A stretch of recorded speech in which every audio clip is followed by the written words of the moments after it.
The merciless wild. The heartless seas. When nature unleashes her cruelty, could you escape? Could you survive? These are the true stories of outdoorsmen confronted by death, armed with raw courage and a will to live. They are the ones who beat the odds and return from their own fight to survive. Best friends out for a day's fishing. Then disaster. Mayday, Marine 16, Mayday. Come on, bro. You gotta get off this thing, it's going down. Plunging into a watery hell. Just intensely cold. They brave 2 days in frigid waters that should kill them in hours. We need to get somewhere. Hypothermia is gonna kill you and me both. Okay. As body temperatures plummet, they face the ultimate decision. Jesus, give me the strength. This was probably the hardest decision I'd ever made in my life. Might be able to catch up on some redfish. Oh, that'd be good. The second day of spring, 2012. Best friends Ed Cohen and Ken Henderson set out for 2 days of Texas Gulf fishing on Ken's Sport Fisher. Their friendship and will to live will soon be tested by disaster and tragedy. Ed was the best friend you could really ever have. My wife would always call him her other husband, you know, because she's known him, you know, for, I guess, about 15 years now, as long as she's known me. It didn't matter if they were hunting, fishing, vacationing, just getting on the motorcycles and taking off. They were just inseparable. We've made hunting trips to South Texas, fished in a spring-fed lake, and caught just tons and tons of largemouth bass, just catch and release, just having a good old time. We've been on ram hunts together. He's a fairly good shot, too. In fact, he killed his ram with a .45 automatic pistol. Today, they've plotted a course to one of their favorite fishing spots, the oil rigs off Matagorda, Texas.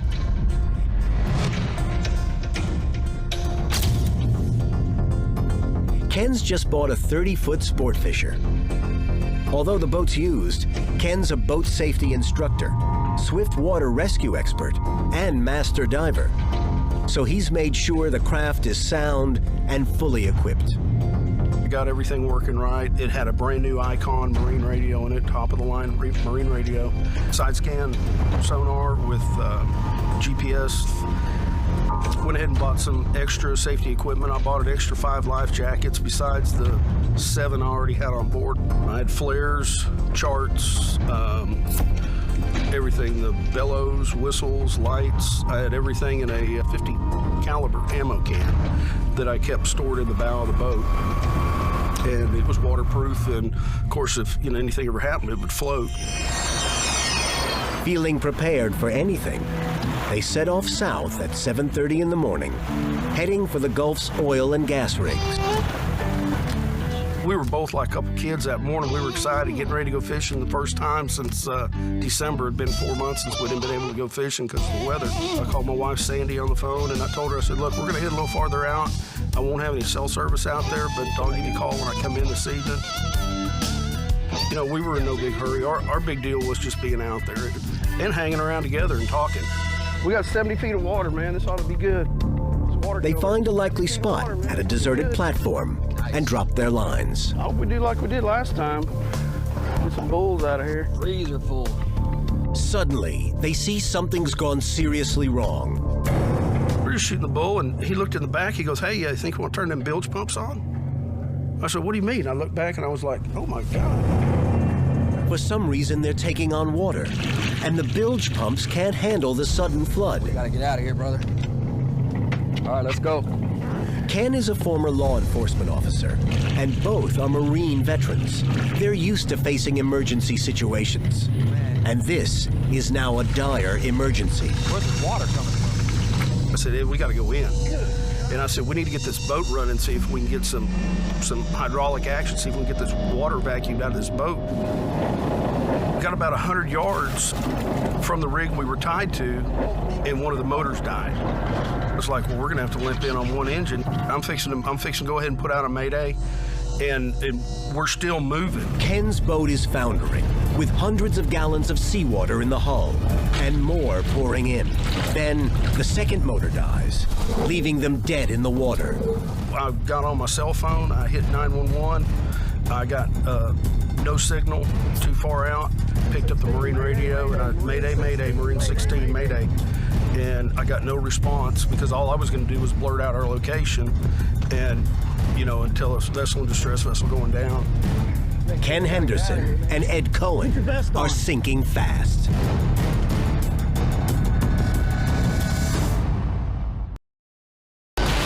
Mayday, Mayday, Marine 16, Mayday. An offshore catastrophe leaves fishing buddies Ken Henderson and Ed Cohen scrambling in what would become an epic fight for survival. I said, get the life jackets out. I put it on, buckled it one time. Mayday, Mayday, vessel in distress. We're going down. I'm still hollering on the radio for help. Come on, brother. It's going down. Come on, brother. The boat is listing badly to starboard, and water is rushing over the transom.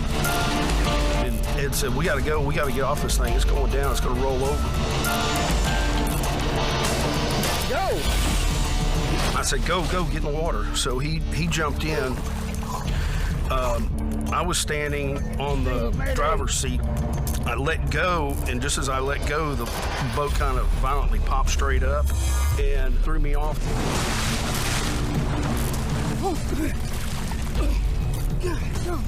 You all right? The boat just dropped straight down. There was about 8 feet of the bow sticking out. We both kind of looked at each other in amazement. We were just like, what just happened? This boat just sunk from underneath us in 5 minutes. From the first time I looked at my watch until we were in the water was less than 5 minutes. We didn't have time to react. As soon as that water hit you in the head, see spots, and it was just intensely cold. Ken's instincts tell him the abandoned rig is their best bet for a safe haven. And I started to swim, and I looked back, and Ed wasn't coming, and I had got about 100 yards from him, and I was like, no, I'm not going if he's not going. The vital emergency gear Ken had so conscientiously packed onto the boat is now trapped inside it and beyond their reach. When it went down, it took everything with it. When the boat turned up, it all floated up inside the cabin. So we didn't have our flares, we didn't have our whistles, our horns, our flashlight. That was everything we needed to get rescued with. Adrift in a hostile sea, Ken and Ed only have life jackets and a half-filled bottle of Diet Cola. The relentless current is sweeping them away from the oil rig. As a master diver trained in survival techniques, Ken straps himself to Ed and puts more life jackets on them for added flotation. And I actually put it over his head and put it on over the top of his other one. I said, is that better, keeping your head up out of the water? Does that make you feel better? Oh, much better. Okay. They are potentially just hours away from unconsciousness and death in the frigid Gulf waters, when they sight a glimmer of hope in the shape of another oil rig in the distance. Ken wants them to swim towards the rig.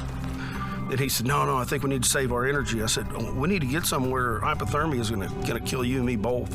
He says, no, somebody will come along, they'll get it. I said, okay, all right, we'll hang tight.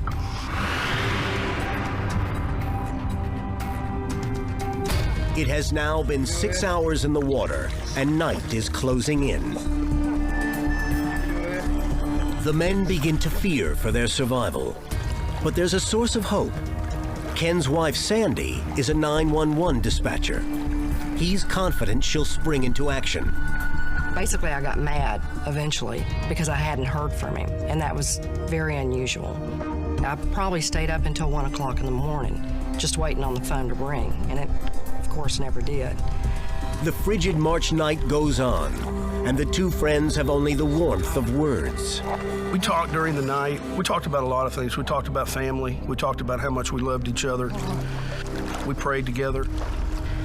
We prayed, we kind of put our heads together, and we'd pray silently. And I started out asking for rescue. I even prayed for a dolphin to come by and give me a ride to a rig or something. All he kept saying was, I just want to get home and kiss my babies. I just want to get home and kiss my babies. Fatigue and hypothermia are taking their toll. But they find a way to get some warmth and some rest. During the night, we would take turns grabbing each other by our life jackets and pulling each other up on top of us, and then we'd wrap our legs around it and kind of get a little bit of, even though there's this much life jackets between us, we could get a little bit of radiant body heat and share it a little bit. And the only time you could really sleep is when you were on top of the other person.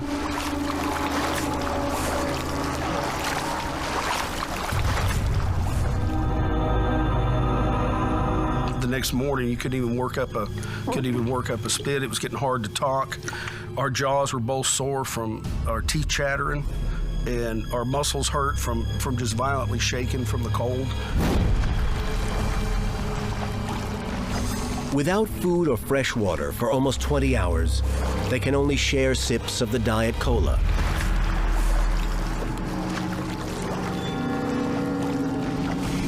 Now, the sign of advancing hypothermia. Ed begins to hallucinate.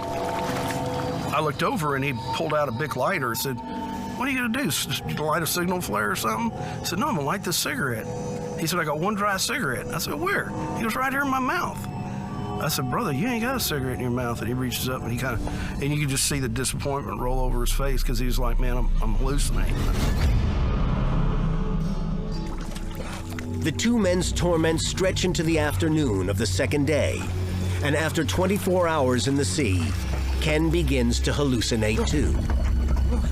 Ken and Ed are swiftly sinking into delirium, despair, and certain death. Mayday, Marine 16, Mayday! 27 hours ago, Ken Henderson and Ed Cohen's sport fishing boat slid beneath the waters of the Texas Gulf. The ocean temperatures are dragging them mercilessly into hypothermia. Then, a glimmer of hope. A helicopter passes overhead. It's heading for a gas rig only miles away. I realized that we were drifting by the rig, kind of catty corner, and if we swam across current, we might be able to, let the current slingshot us into the rig. Ken encourages his friend to swim towards the rig, but Ed's body is failing. He was mumbling and shaking, and we'd be having a conversation. He'd close his eyes, and I'd kind of shake him, and he'd wake up. "What? I'm listening. Ken feels it's urgent that they swim to the rig. Ed, who's now critically hypothermic, doesn't have the strength. Ken unclips the tether that attaches them. I said, "Ed, you're gonna have to help me here." He says, I can't do it anymore. I just can't do it. I can't move. I can't do anything." Ken doesn't want to leave his friend, but he makes the ultimate survival decision.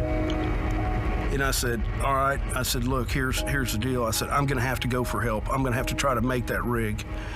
And I wrestled with that decision inside, thinking, well, if I miss the rig, we'll both die out here.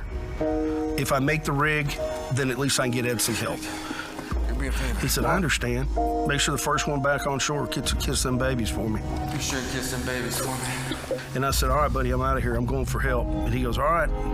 I said, "I'll see you in a little bit. I will see you in a little bit." And I shook him and told him that.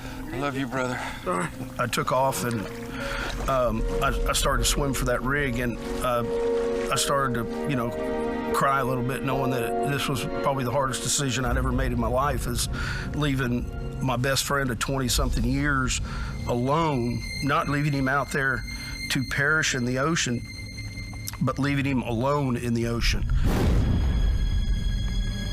I swam about 20 yards. I looked over my shoulder and I saw Ed one time rise in the waves. You could see him take his hand and wipe the water out of his face because the waves are still breaking on us and still ice cold. And then when I went about another 20 yards, I stopped and turned around. I couldn't see him anymore.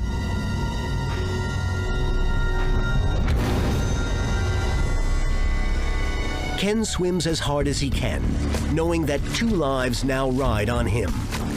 But he's no match for the current and is swept past the rig and farther into the bone-chilling Gulf. I finally resolved myself that this was it.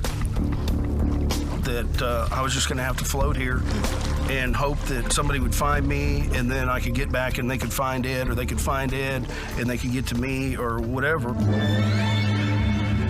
Along with his delirium and dehydration, Ken now has to deal with the pain of self-doubt. The cardinal sin, I left a brother behind, and you never do that. I was just so disappointed in my decision making at that point. Totally depleted by this futile swim, Ken passes out from exhaustion.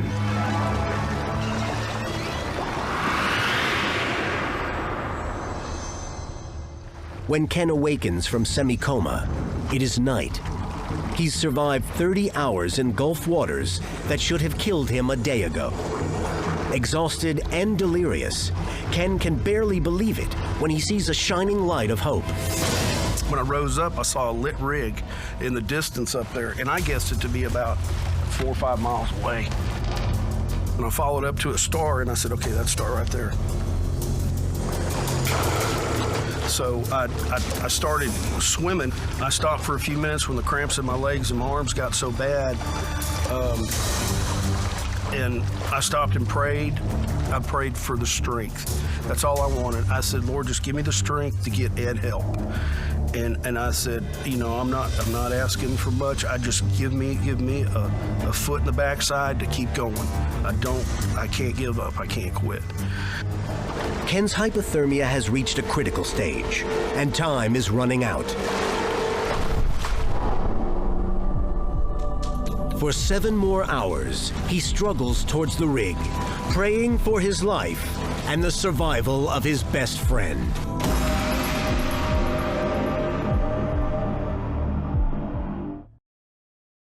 Ken Henderson is desperately swimming towards a gas rig, hoping to save his life and the life of his best friend, Ed Cohen. The 7-hour swim has cost him the last of his strength, but finally, he reaches the platform. He spots a ladder inside the structure. I pulled with all my strength and got my legs up on the bottom rung, but when I stood up, it was like I wasn't standing up. It was weird. I couldn't feel my legs very well. He climbs aboard and wanders into the rig's galley. The crew is asleep, but Ken finds food, water, and miraculously a telephone. Turned around and looked, and there was a cordless phone on a charger. And I was like, no, I'm hallucinating. There's no cordless phone on an oil rig. I went over and picked it up and got a dial tone, and I called my home phone number. Sandy answers, and it's a voice she's been desperate to hear. He was so hoarse that you couldn't hardly understand, anything that he had to say. And he said, I don't have but a minute, but I'm on an oil rig, and Ed is still out there. And he was telling me what rig number he was on. Sandy immediately phones the Coast Guard and gives them the platform's number. The Coast Guard fixes the location. Incredibly, Ken is 54 miles from where his boat went down. Ken tries to warm up and prays for good news about Ed. The next morning, he's transported to a Coast Guard station and aids in their search. Well, this is where we have you picked up at. You want to go over here? I was pointing at rigs on charts and everything else, and I heard the Marine 16 radio in the background, and I heard that somebody say that the fishermen had found what they believed to be Ed's body floating in the water. Ed's pulse is weak, and Ken is rushed to the hospital. But it didn't look good, and I had pretty much resigned myself to the fact that, that it was, kind of a shot of hope, but it was a shot of hope. And the lady came out and she said, no, I'm sorry, Mr. Cohen didn't survive. And I kind of wilted. I kind of fell out, really. Once I got my thoughts together, I said, take me to him. And she said, are you sure? And I said, yes, I'm positive. Take me to him. I uncovered his head and talked to him for a minute and apologized to him, and that I couldn't get him some help quicker. And then I promised him that I would, do what he asked me to do and take care of the girls the way he's always told me that he wanted me to.